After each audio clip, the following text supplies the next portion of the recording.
Bonsoir mesdames et messieurs, mes collègues et moi-même sommes ravis de vous accueillir pour cette deuxième exposition de l'année, intitulée cette fois-ci L'art est dans la nature. Donc elle permet, cette exposition, de découvrir des œuvres non pas façonnées par l'homme cette fois-ci, mais par la nature elle-même, que ce soit des coquillages, des minéraux ou des fossiles. Mais je n'en dirai pas plus puisque nos médiateurs vont s'en charger. Cette exposition, ce vernissage du moins, est un peu particulier puisque nous allons perdre, oui, nous allons perdre 6 de nos médiateurs, puisque l'année prochaine, ils s'en vont au lycée.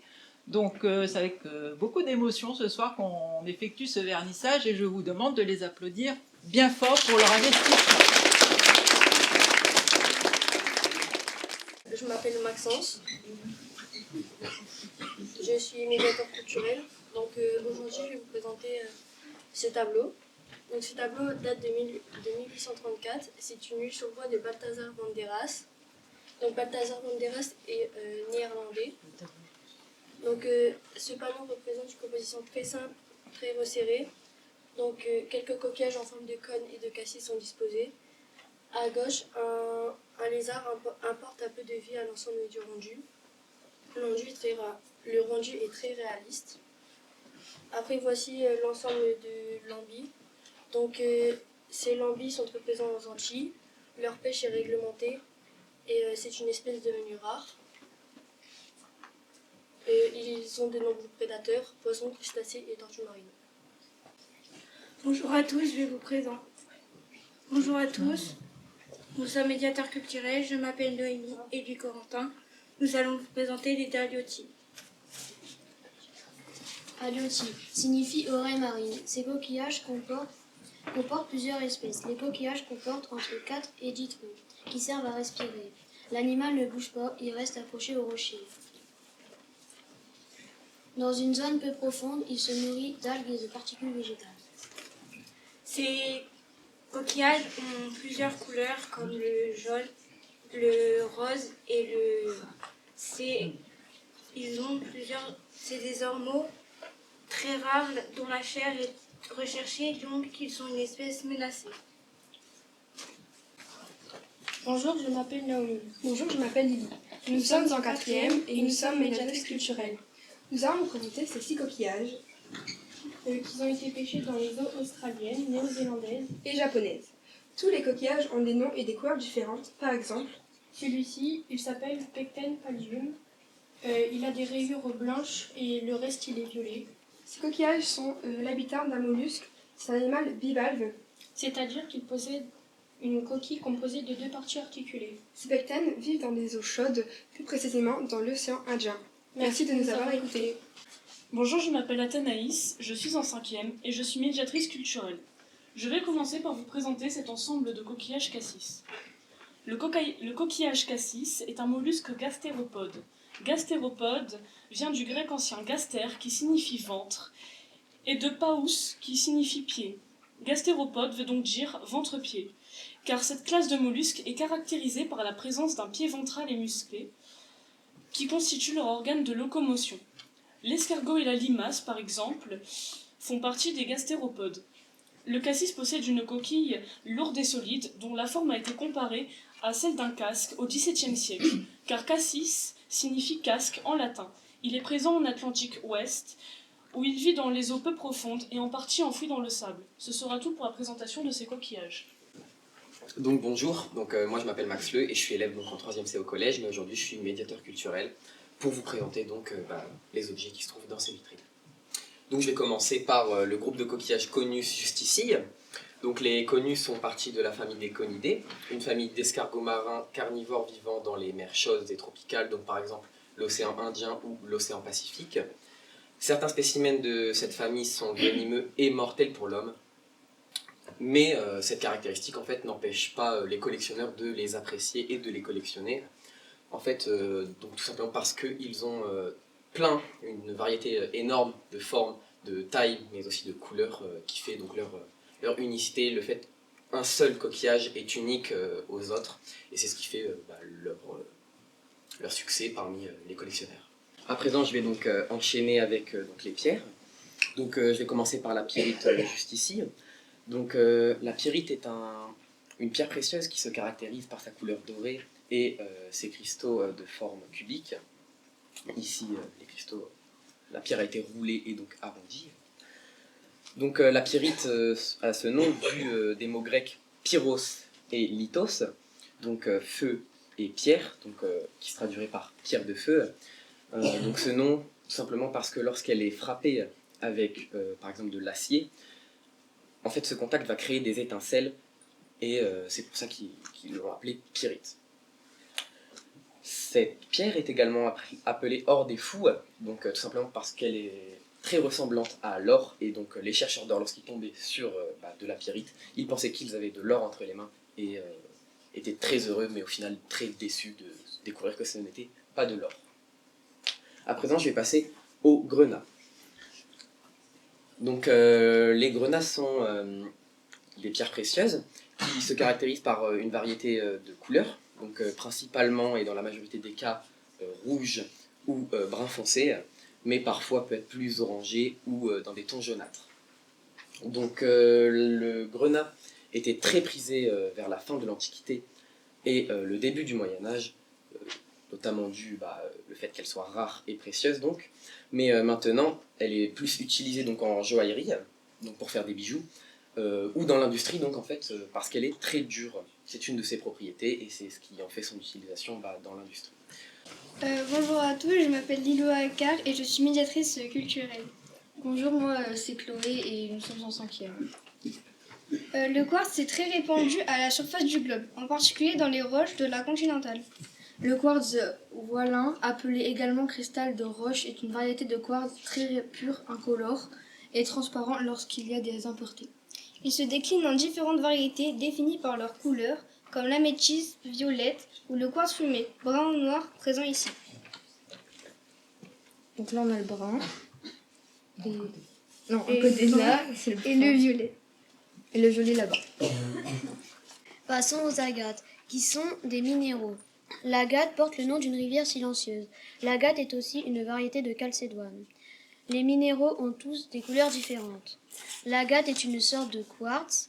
Les bandes colorées peuvent être translucides ou opaques, avec une forte fluorescence jaune, blanche ou bleutée. Et pour finir, je vais vous parler des couleurs des agates. Elles ont toutes des couleurs différentes. Le bleu foncé avec des dégradés de couleurs, le rose, le orange pour celui-ci, du vert, jaune, un peu de rose, un autre avec des dégradés de marron et de blanc. Elles ont toutes des couleurs, des dégradés de couleurs avec des bulles à l'intérieur. Passons au jaspe. Le jaspe est un type de calcédoine minérale allant du translucide à l'opaque, très coloré et caractérisé quand il est poli grâce par une succession de bandes concentriques aux couleurs variées. Le jaspe se distingue des autres variétés de calcédoine, comme l'agate ou la cornaline, par son opacité. Il existe un grand nombre de jaspes dans la nature. Autrefois, ils étaient nommés par leur couleur dominante ou encore avec les corps minéraux ou cristaux qu'ils étaient susceptibles de contenir. Ainsi, le jaspe pyritifère, le jaspe quartifère, le jaspe argileux, les jaspes rouges faisant l'objet de collections spécialisées. Donc bonjour, je m'appelle Anas Mubnin, je suis en 3e et je vais commencer par vous présenter le fer sulfuré. Donc le fer sulfuré ou sulfure de fer est la combinaison du soufre et du fer. Il se caractérise par son éclat métallique et son opacité. La pyrite, comme la marcasite, sont des exemples courants de sulfure de fer. Donc je vais vous parler des... Bonsoir, donc je vais vous parler des fossiles de poissons. Donc je m'appelle Noah, je suis en classe de 3e et donc je vais vous parler des fossiles de poissons. Donc premièrement, qu'est-ce qu'un fossile? Donc un fossile, c'est une trace d'être vivant ayant vécu dans le passé et qui est conservé dans une roche comme de l'argile par exemple. Donc le processus de fossilisation est un processus très long qui peut prendre des millions d'années. Ce qui se passe pour le poisson, c'est que la matière organique se décompose à cause de l'oxygène. Puis il ne reste que les parties dures comme le squelette ou la coquille. Ensuite, d'autres sédiments recouvrent les parties du poisson. Puis les sédiments deviennent une roche très dure au fur et à mesure du temps. Donc il y a 3 fossiles différents, dont un ayant appartenu à monsieur Bryce M. Wright, qui était un grand collectionneur vivant à Londres, qui possédait tout ce qui est des pierres précieuses et des fossiles. Bonsoir à tous, je m'appelle Mathis et aujourd'hui je vous présenterai les ailes de mer et leurs fascinantes particularités. Bonjour à tous, je m'appelle Timo, je suis en classe de 3e et aujourd'hui je vais vous présenter également l'étoile de mer, plus précisément ses capacités. Bonjour à tous, je m'appelle Mathieu Luc, élève en 3e et moi aussi je vais aussi vous présenter les étoiles de mer. À première vue, ces petites créatures marines sont simples, mais elles cachent bien des secrets. Avec leurs 5 bras, leur façon unique de se déplacer et même leur capacité à se régénérer, les œufs de mer sont à la fois mystérieuses et fascinantes. Certaines espèces peuvent également abandonner un de leurs bras en cas d'attaque, ce qui permet également donc de se réfugier et le bras repoussera donc, se régénérera au futur, mais il restera plus petit. Il est rare de trouver des fossiles d'étoiles de mer complets et les fossiles d'étoiles de mer se fossilisent très difficilement. Alors, les étoiles de mer ont une peau couverte de plaques calcaires, ce qui les protège de prédateurs. Elles mangent lentement, en courant, en ouvrant leur estomac, à l'extérieur de leur corps. Après ce bel aperçu des étoiles de mer, je vous propose un autre regard sur ces animaux marines pas comme les autres. Savez-vous que certaines étoiles de mer n'ont pas 5, mais parfois jusqu'à 40 bras, ou que même elles n'ont ni yeux ni sang, mais savent parfaitement s'orienter et se défendre. Ce sont de vraies survivantes, capables de vivre dans des conditions extrêmes, du sable chaud, des lagons profondeurs froides et des océans. Désormais, je vais vous parler de ce fossile de végétal. Parmi les fossiles de végétaux, l'on peut retrouver des fleurs, des feuilles, des fruits, des morceaux de tronc et bien d'autres. Ce fossile provient des mines de charbon de la région. Sur ce fossile, on retrouve l'empreinte d'une fougère nommée Pecopteris, qui date du Carbonifère. Donc, juste ici, 300 millions avant Jésus-Christ. Et c'est tout pour le fossile de végétal. Donc à présent, je vais vous présenter cet ensemble d'ammonites fossilisées. Une ammonite devient un fossile lorsque des sédiments tels que la boue ou le sable recouvrent rapidement sa dépouille, permettant ainsi aux parties molles de se décomposer et la conservation de la coquille. L'ammonite est un mollusque céphalopode. Cela signifie que la tête est munie de tentacules. Elle apparaît pendant le Dévonien, il y a environ 419 et 358 millions d'années, et disparaît peu après la crise du Crétacé paléogène, il y a environ 66 millions d'années. La crise du Crétacé paléogène a entraîné une disparition massive des espèces, notamment des foraminifères planctoniques, dont plus de 90% des espèces se sont éteintes, affectant gravement le plancton calcaire. Ammonite vient du dieu égyptien Ammon, car il est représenté portant des cornes de bélier, dont la forme rappelle rappelle la coquille des ammonites. L'animal se déplaçait la tête en arrière, en aspirant de l'eau, puis en la rejetant avec force. Le plus proche cousin de l'ammonite est le nautile. Il sert de base à la compréhension du mode de vie de l'ammonite. Donc voici maintenant cette coupe d'ammonites munie de cristaux. Les ammonites fossiles datent d'environ 65 millions d'années, correspondant à la fin du Crétacé, période à laquelle elles ont vécu, laissant derrière elles des fossiles souvent ornés de cristaux. Les cristaux se forment dans un fossile d'ammonite lorsque l'eau riche en minéraux s'infiltre dans la coquille, permettant aux minéraux de se cristalliser au fil du temps, souvent après la décomposition de l'organisme et la minéralisation de la coquille. Merci de m'avoir écouté, et je vous laisse avec la suite. Donc à présent, nous allons vous parler de ces dents de mégalodon. Donc le mégalodon, ayant vécu lors du Néogène, il y a environ entre 20 et 3 millions d'années, il est de la famille des Otonditae, c'est-à-dire requins aux grandes dents, et est un poisson cartilagineux, c'est-à-dire que son squelette est fait en cartilage. Sa force de morsure est estimée jusqu'à 182 000 newtons, ce qui est, pour équivalent, se faire percuter par une voiture à 60 km/h environ. Ses dents font 19 cm. Sa mâchoire, elle, est estimée à 2,70 m. Quant à la largeur de celle-ci, à 1,80 m. Ce géant a été estimé à 24 mètres de long pour le plus grand. Je vous laisse donc avec mon collègue. Le mégalodon, avec une mâchoire assez large pour engloutir une voiture tout entière, était un véritable titan des mers. Ses dents triangulaires dentelées comme des lames de scie pouvaient mesurer jusqu'à 10 cm et servaient à broyer les os de baleine qu'ils étaient ses favoris. Mais ce colosse a disparu il y a environ 3,6 millions d'années sans laisser derrière lui aucune trace. Mais pourquoi ? Comme les requins aujourd'hui, son squelette est composé 100% de cartilage, comme mon collègue l'a dit, donc ce qui se fossilise très mal dans la roche. Sauf du coup ces dents qui sont extrêmement dures et dures. Ces fossiles noirs, bruns ou bleutâtres sont des minéraux présents dans le sol, sont nos rares témoins de l'existence du prédateur légendaire. Donc, les mégalodons sont donc en effet les plus grands requins à avoir vécu sur Terre. Le nom mégalodon vient d'ailleurs des mots grecs méga et odous qui signifient grande dent. Leurs fossiles sont aisément identifiables grâce à leur taille et leur structure, car en effet les dents de mégalodon sont les plus grandes dents connues à nos jours. Donc c'est tout pour les dents de mégalodon et pour l'exposition générale.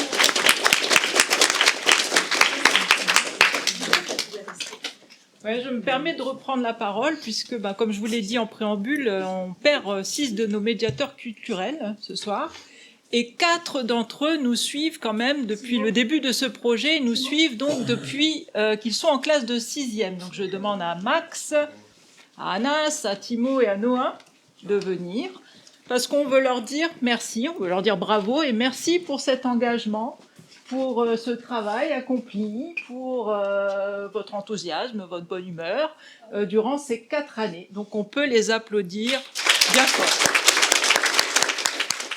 Alors voilà, un petit cadeau pour vous. Merci à vous. Et... Un petit souvenir. Merci beaucoup. Merci à vous.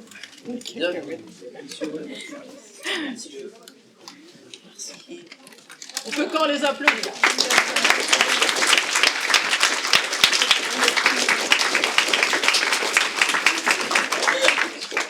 Maintenant, on attend un dispo. Ouais.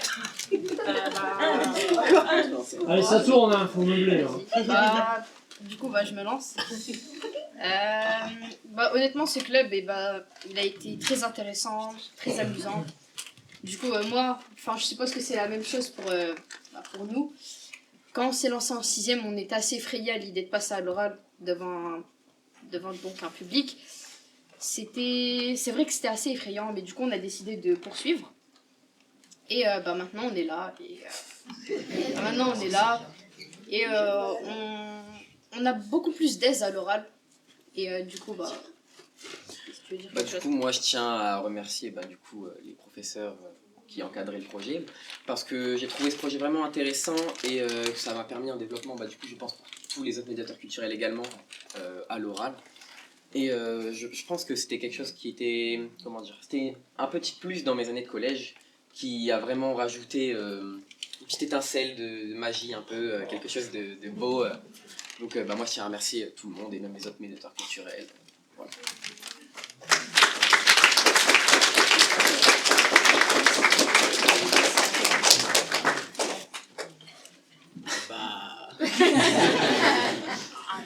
La pression là, attention. Tu gères.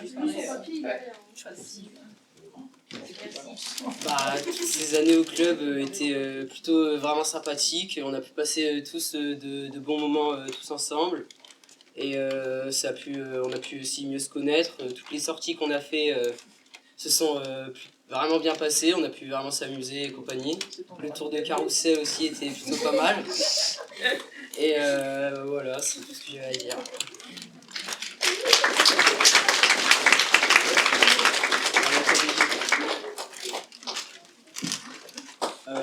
Ça m'a vraiment fait plaisir de rejoindre ce club. Je me souviens encore qu'au début, j'étais encore un peu effrayé. Et après, j'ai rejoint le club et ça m'a aussi beaucoup permis de m'améliorer à l'oral. Donc voilà ce que j'en tire. Et aujourd'hui, ça m'aidera sûrement pour mes années de lycée. Et voilà, c'est tout ce que j'ai à dire.